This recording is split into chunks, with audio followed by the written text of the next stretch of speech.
Before we go deeper into this case, if you enjoy true crime stories told with care, detail, and respect, please consider subscribing to the channel. New documentaries like this are uploaded regularly, and your support helps keep these stories alive. Now, let's continue.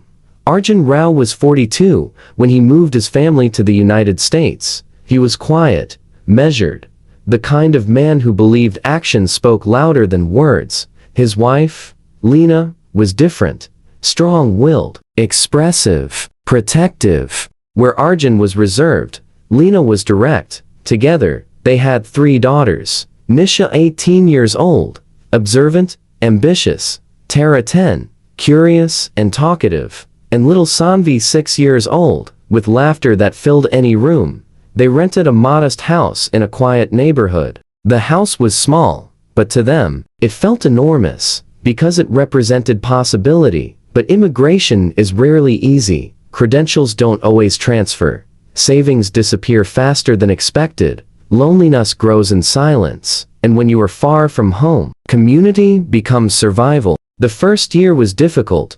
Arjun worked long hours. Lena struggled with isolation. Nisha tried to adapt quickly, masking homesickness with ambition. It was during this period that they were introduced to a small religious fellowship in their area. The group described itself as welcoming, supportive, spiritually uplifting.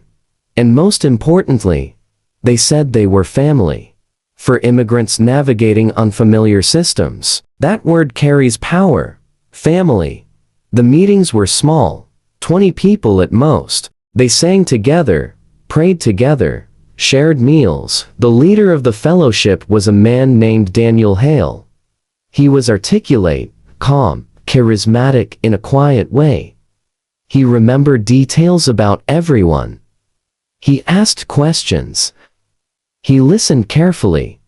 He made people feel seen. And that is often where influence begins.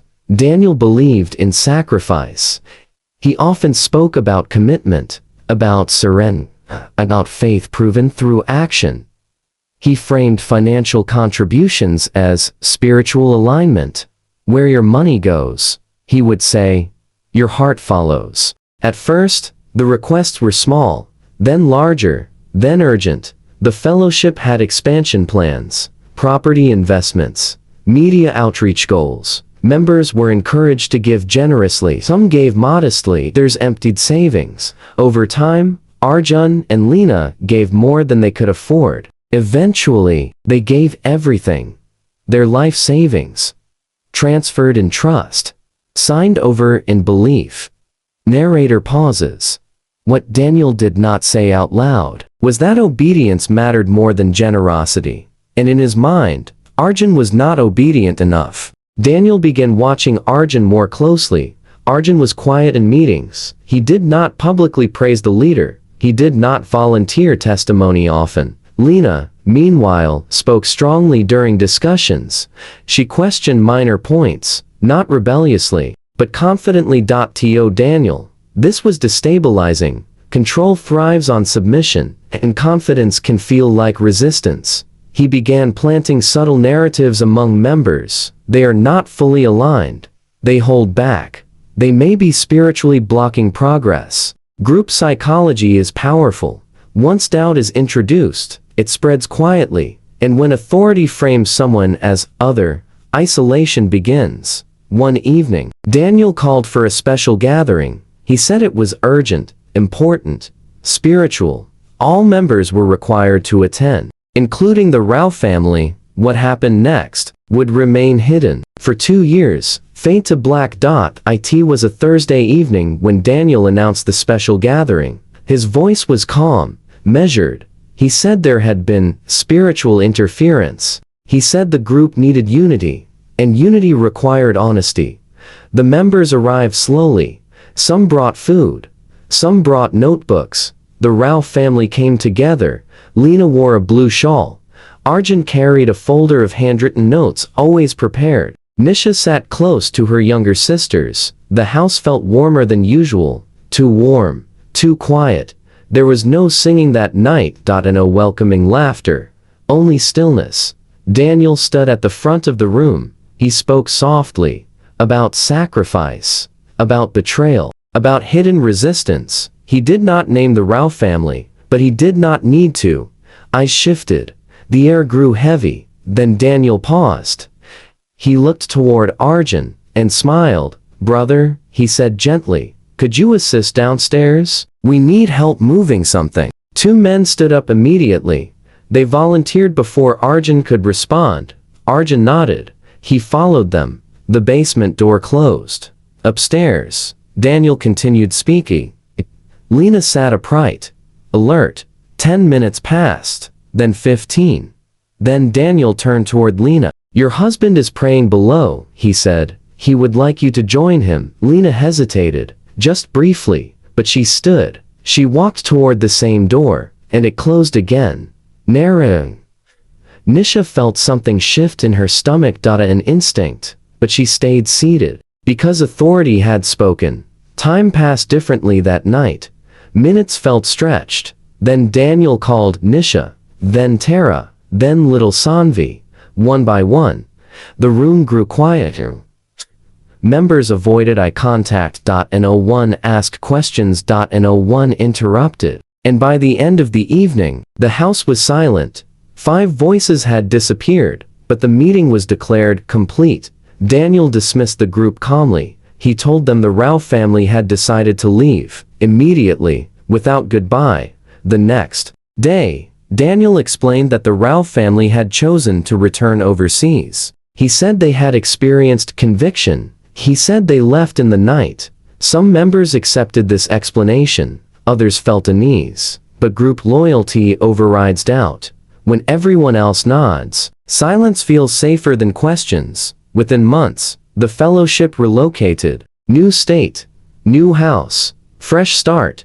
The basement remained behind. Locked. Unvisited. Untouched. At least on the surface. 2 years passed. In another country, Arjun's brother began calling. No answer. Letters were returned. Phone numbers disconnected. Concern became alarm. Alarm became desperation. Missing person reports were eventually filed, but without clear last contact, without witnesses, without evidence. The case stalled. Narrator, meanwhile, in the new state, Daniel changed. Members noticed it first in small ways. He slept less. He accused others of betrayal. He locked doors unnecessarily. He spoke of spiritual warfare. Guilt is a heavy weight, even for those who believe they acted righteously, and pressure fractures certainty. It was not Daniel who broke first. It was one of the men who had gone downstairs that night. His name was Matthew. For months, he avoided mirrors, avoided silence, avoided memory. Eventually, he walked into a police station, and he spoke. What he described was not chaotic violence. It was coordinated, intentional, driven by loyalty to authority. Police initially doubted him, but when they investigated the previous residence, they obtained a warrant, and they opened the basement. Basements hold secrets. They store forgotten objects, memories boxed and sealed. But this basement held something else. Investigators removed flooring. They dug. The air grew heavy, and what they uncovered confirmed the unthinkable: 5 bodies, buried beneath what once hosted prayer meetings. An entire family erased. Together, silenced beneath concrete. The house was no longer just a house. It was evidence. The arrests came quickly. Daniel denied everything. He claimed spiritual persecution. He blamed rogue members, but testimony mounted.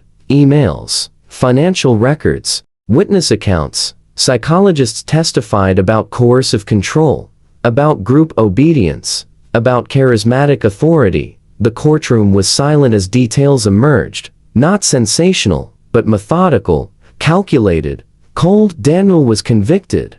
Several members received reduced sentences for cooperation. But justice does not resurrect. How does this happen? How does an entire room of adults allow 5 lives to disappear? Psychologists point to obedience, isolation, gradual escalation.